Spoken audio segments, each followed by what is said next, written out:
Greetings, beautiful psychos, and welcome to the Dr. Death Variety Hour. As always, I'm your host, Dr. Death. You may be asking yourself, where's Mr. Vile? Well, the truth of the matter is, he just wasn't cutting it. The people had spoken, and they had said, in a united voice, we want Dr. Death, not Mr. Vile. Dr. Death is far more talented, better looking, charisma that just speaks for miles.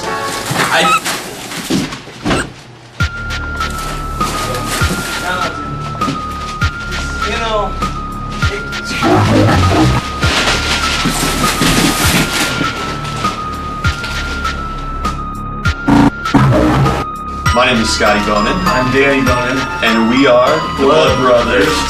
We have a podcast at cultclassichorror.com called The Cult Classic Horror Show. Yes. And this is The Mr. Vile Show.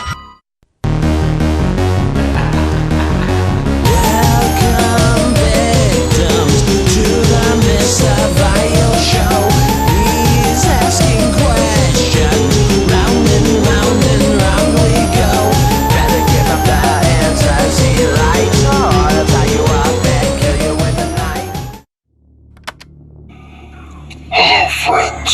Today I present you with a different kind of hostage.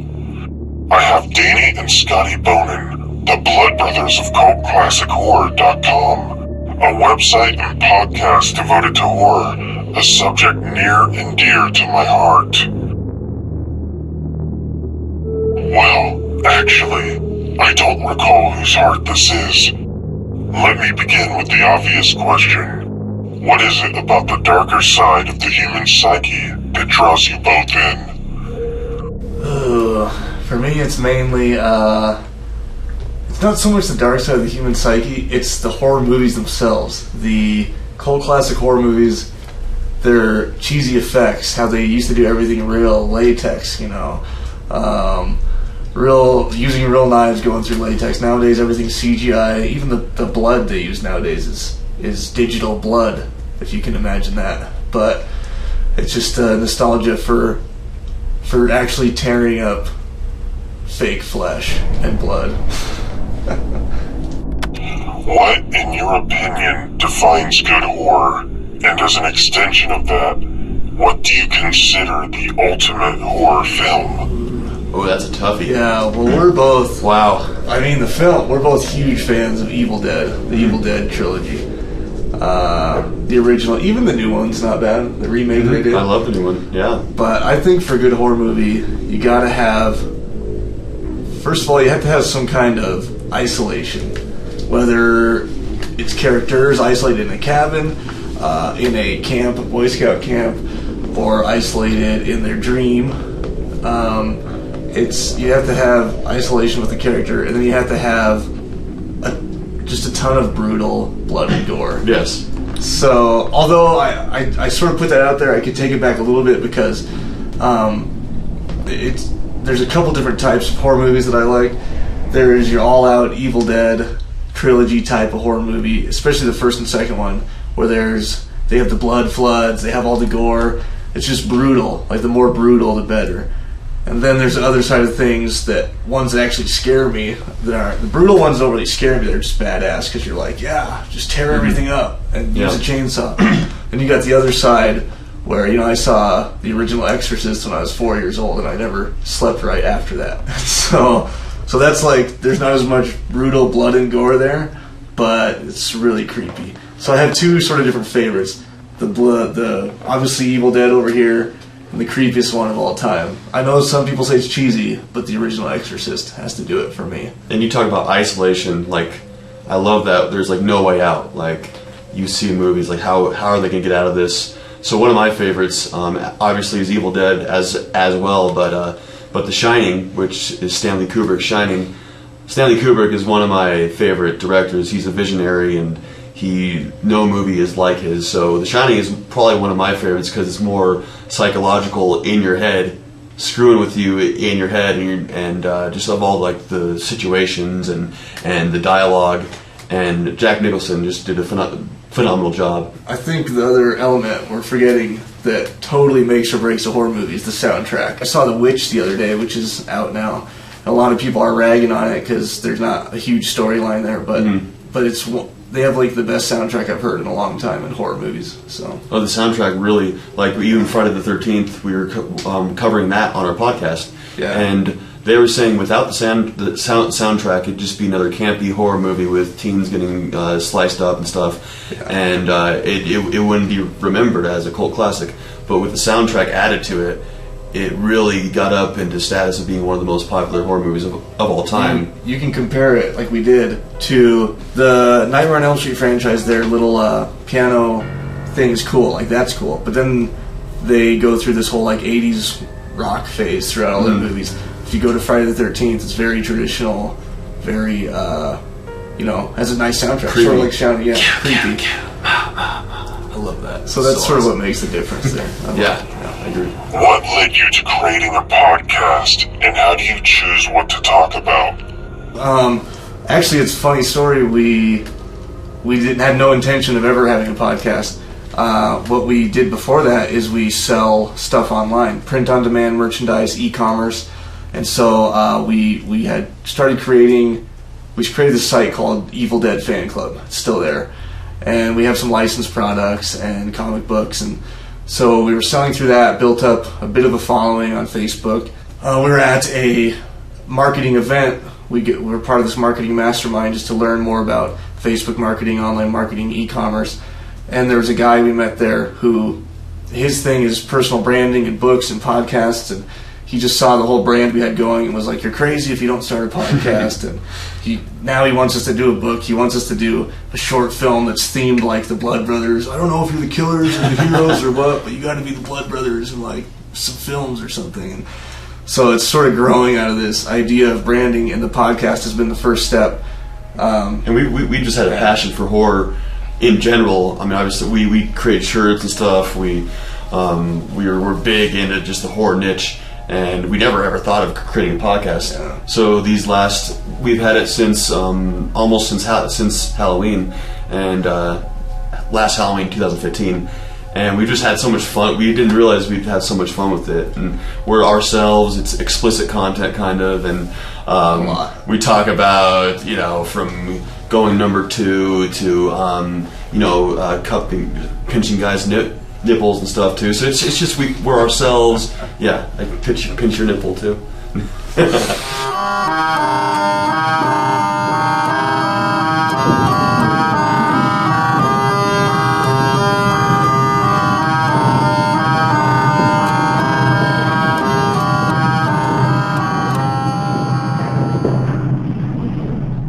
I understand you both have backgrounds in acting. In fact, your family owns the Jester's Dinner Theater, where you both perform regularly. So have you ever considered creating your own horror film? And if you did, what would it be about?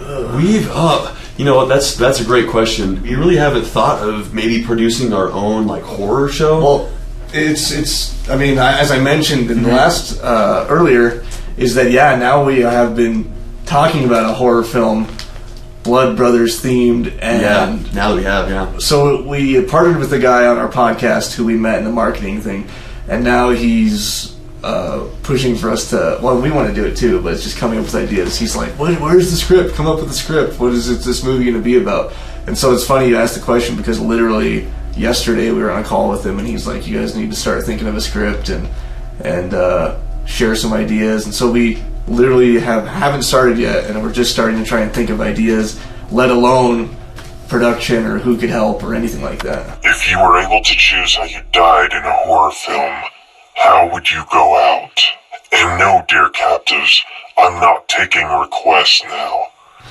Oh, that's a tough one. Oh man, I'd want it to be really gruesome so I would be remembered no matter what.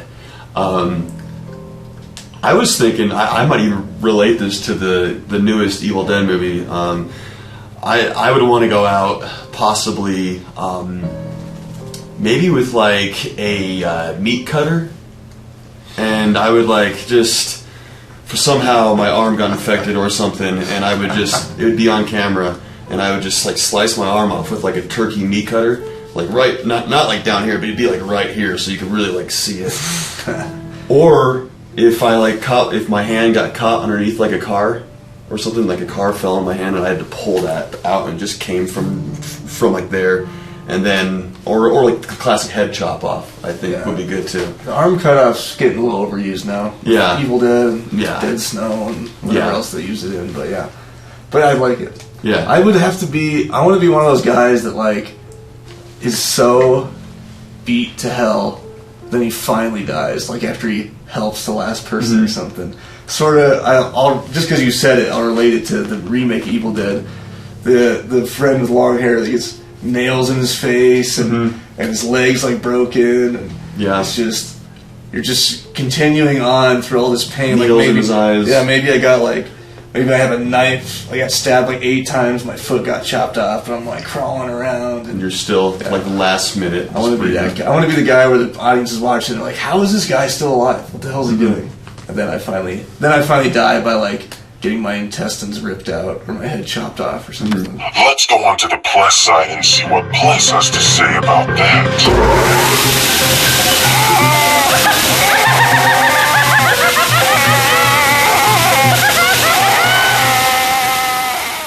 Getting back to your podcast, have you had any favorite moments you would like to share?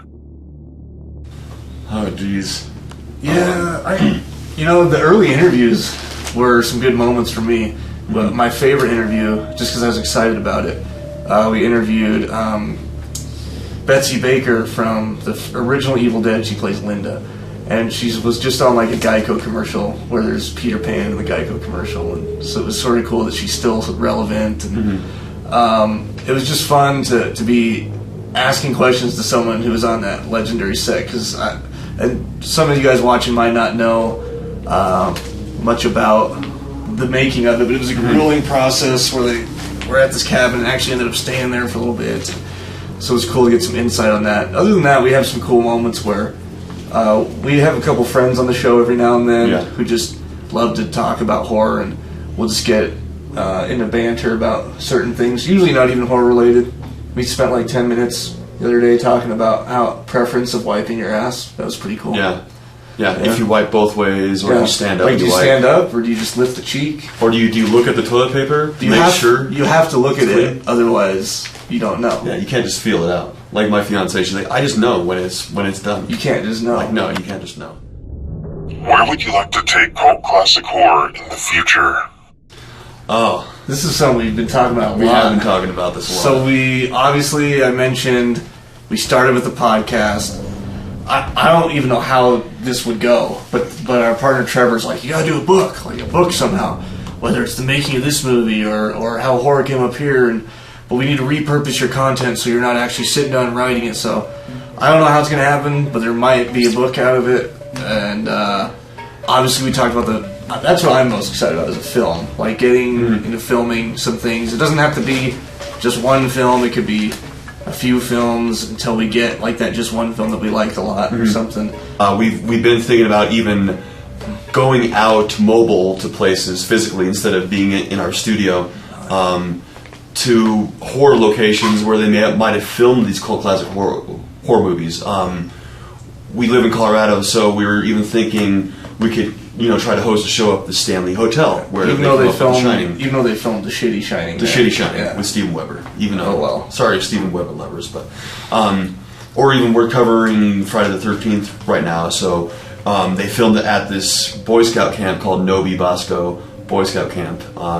So it'd be cool just to take our podcast, our Cult Classic Horror Show, mobile, and go to these locations and broadcast live there. Not only just radio, but video, and just get the whole thing done. Yeah, we even talked about having the other thing that is in the works is a possible event of some kind. Some kind of, we just take an example. Ooh! Oh my gosh! That was awesome. Anyone shot? We was making sure we were on our toes here. Thank you. Thanks for that. So yeah, we're talking about an event where this other podcast I know of, they started with the Walking Dead podcast, and then they turned it into like a Comic-Con called the Walker Stalker Con. And so I was like, why can't we do that with Cult Classic Horror movies? Maybe we could have a Cult Classic Horror Con. And it could start small, where we actually go to a location like the Stanley Hotel, and we rent out the ballroom, and we only invite 100 people, and it costs money to get there, and it's a cool little location thing. And then it could turn into a Comic-Con with booths or something, I don't know. So that could be on the horizon, but there's a lot of stuff to figure out. Little horror fest. HorrorCon, so, yeah. My final question is something of a professional curiosity. You interview people on your podcast in what I assume are similar circumstances as I do here. Do all your guests survive the questioning? Oh. So far. Some of them are a little iffy on the questions at times. So far, they've all survived. No deaths on the show. Yeah. No deaths on the show, but some of the questions we stumped them with. And, we'll say, hey, when you were at the cabin for Evil Dead, do you remember you getting pulled into the cellar and there was like a fire hose of blood coming down? And after that, do you remember when Bruce Campbell said this to you? And then no, we don't remember that, but let me think about that for a second. So sometimes we stump them with stuff we already know about the actors that they forgot about, and they had to recollect about it. No deaths. Some have died on camera. Does that count? Camera deaths? I don't know. Yeah. But they have. Yeah. Just like when we interviewed Danny Hicks, Yeah. he died on camera. So That's true. But yeah, there has been All of them that we interviewed died on camera. Yeah, that's right. All So of them far. did. Yes. But yeah, that's we do stumble with questions, but there hasn't been any fatalities quite yet. We're hoping for some in the future, though. Fingers crossed. For everything you do for my favorite genre, I feel compelled to allow you to leave unharmed. Thank you for being on my show, and thank you for watching Friends and Captives.